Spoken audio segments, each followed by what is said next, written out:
अजित पवार के निधन के बाद पूरे महाराष्ट्र में सिर्फ एक ही सवाल सबसे ज्यादा चर्चा में था, वो ये कि दिवंगत अजित पवार की जगह अब कौन लेगा, यानी महाराष्ट्र का दूसरा डिप्टी सीएम कौन होगा। अब इस सस्पेंस से पर्दा उठ चुका है। अजित पवार की जगह अब उनकी पत्नी सुनेत्रा पवार को महाराष्ट्र का डिप्टी सीएम बनाया जाएगा। इस नाम के ऐलान के साथ ही अजित पवार की विरासत को आगे बढ़ाने के लिए उनकी पत्नी के नाम पर मुहर लग गई है।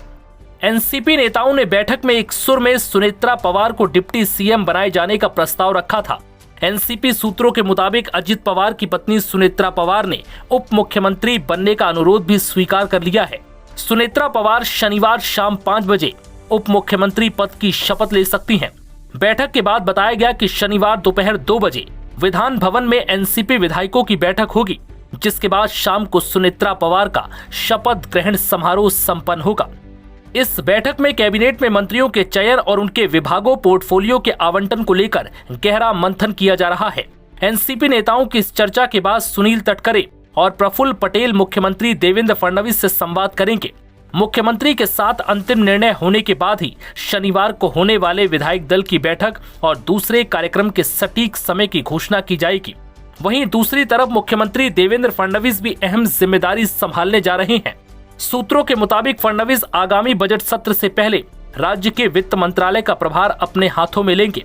माना जा रहा है कि बजट तैयारियों और आर्थिक नीतियों पर मुख्यमंत्री की सीधी निगरानी सुनिश्चित करने के लिए ये फैसला लिया गया है। एनसीपी के कार्यकारी अध्यक्ष प्रफुल्ल पटेल ने शुक्रवार को कहा कि महाराष्ट्र के दिवंगत उप मुख्यमंत्री अजित पवार की पत्नी सुनेत्रा ने एनसीपी विधायक दल की नई नेता बनने पर कोई आपत्ति नहीं जताई। हालांकि एनसीपी सूत्रों ने बताया कि सुनेत्रा पवार ने इस पद के लिए अपनी मंजूरी दे दी है। वहीं प्रफुल्ल पटेल ने कहा है कि प्राथमिकता उप मुख्यमंत्री और एनसीपी विधायक दल के नेता के खाली पदों को भरना है, जो अजित पवार के निधन के समय उनके पास थे। उन्होंने कहा कि शीर्ष संगठनात्मक पद पर नियुक्ति करना फिलहाल कोई मुद्दा नहीं है। प्रफुल्ल पटेल ने मीडिया से कहा कि पार्टी नेताओं ने मुख्यमंत्री देवेंद्र फडणवीस से मुलाकात कर उन्हें बताया कि सत्तारूढ़ महायुति गठबंधन का एक प्रमुख घटक दल एनसीपी अपने नेतृत्व परिवर्तन को अंतिम रूप देने की प्रक्रिया। पॉलिटिकल पार्टी, हम महायुति के एक पार्टनर हैं। उसमें हमारे नेता अजीत दादा पवार उप मुख्यमंत्री भी थे, विधिमंडल के अध्यक्ष भी हमारे लीडर थे, तो इसलिए हमको भी योग्य निर्णय लेकर वो जगह को भरना है।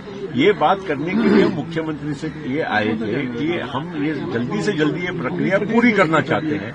और ये भी मैं कहना चाहूंगा, बार बार कहना चाहूंगा कि एक बार इनसे परिवार से बात तो करना पड़ेगा। दूसरा, हम जन भावना, आमदारों की भावना और मेरी प्रफुल्ल पटेल की सहित सभी हमारे नेताओं की भावना का भी हमको मालूम है कि हमारे को कितना धक्का पहुंचा है, आघात हुआ है, और हम उसी भावना के हिसाब से अनुरूप बिल्कुल योग्य निर्णय लेने जा रहे हैं। बता दें कि महाराष्ट्र के डिप्टी सीएम अजित पवार की बीते बुधवार को विमान हादसे में निधन के बाद महाराष्ट्र की राजनीति में हलचल बढ़ गई थी, जिसके बाद ये चर्चा जोरों पर थी कि अजित पवार की जगह अब कौन लेगा। अजित पवार की एनसीपी की बागडोर किसके हाथ में होगी। हालांकि उनकी पत्नी के नाम पर मुहर लगने के बाद इस सवाल से अब पर्दा उठ गया है। खबर भी असर भी सिर्फ एस ब्रेकिंग न्यूज पर। हम वही दिखाते हैं जो हकीकत हो, निर्भय और निडरता के साथ। आज ही चैनल को सब्सक्राइब करें। विज्ञापन देने के लिए संपर्क करें।